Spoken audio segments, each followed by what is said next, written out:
Սյունիքում մարզխորհրդի տարեվերջյան նիստն այս տարի կայացավ նոր ձևաչափով։ Մարզի ղեկավարը բոլոր ոլորտները միատեղել էր մեկ զեկույցում, անդրադառնալով կատարվածին, բացթողումներին ու անելիքներին։ Այսպիսով հաջողվել է հավաքել սեփական եկամուտների 98%-ը, 4 միլիարդ 185 միլիոն դրամ։ Կապիտալ ծախսերի կատարողականն այս պահին 54,7% է։ Ռոբերտ Ղուկասյանը բացատրում է, ծրագրերի մի մասը ֆինանսավորվել է աշնանը։ Սուբվենցիաների համար Սյունիքի բոլոր համայնքները միասին կառավարությունից ստացել են 2 միլիարդ 517 միլիոն դրամ։ Սուբվենցիաների տեսանկյունից, որ ես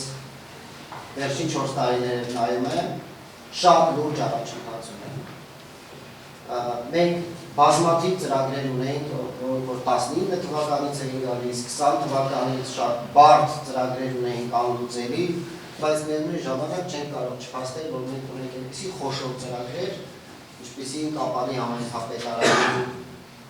սուբվենցիոն ծրագիրը շուրջ 1 միլիարդ դրամի ու իրականում ուղիղ ճիշտ ժամանակին ծրագիրը արվում է առանց ուշացումների։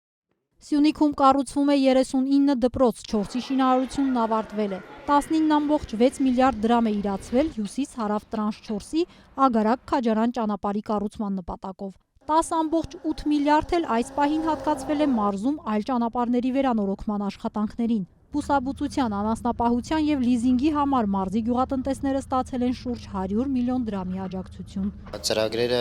մեծապես գրեթե ամբողջությամբ շատ բարձր տոկոսով մենք ավարտին ենք հասցրել եւ վստահ եմ, որ 26 թվականը ել ավելի լավն է լինելու։ Մի բան միանշանակ է եւ անհերքելի է, դա իրականացված ծրագրերի ծավալն ու քանակներն են Սյունիքի մարզում,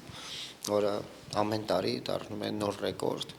Մարզը տարին ամփոփում է բացառիկ 6,2% աղքատության ցուցանիշով։ Այստեղ ակտիվ շինարարություն է, որի մի մասը կատարվում է սուբվենցիոն ծրագրերով։ Հանքարդյունաբերական համայնքների հետ համաչափ զարգացումն ապահովելու համար էլ ներդրումներ են արվում մյուս բնակավայրերի հրատապ լուծում պահանջող նախագծերում, ասում է Ռոբերտ Ղուկասյանը։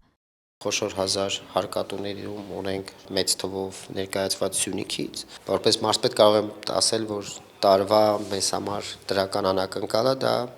Զանգերզուրի պղնձամոլիբդենային կոմբինատի ծավալներն էին եւ Կապանի լեռնահարստացման կոմբինատի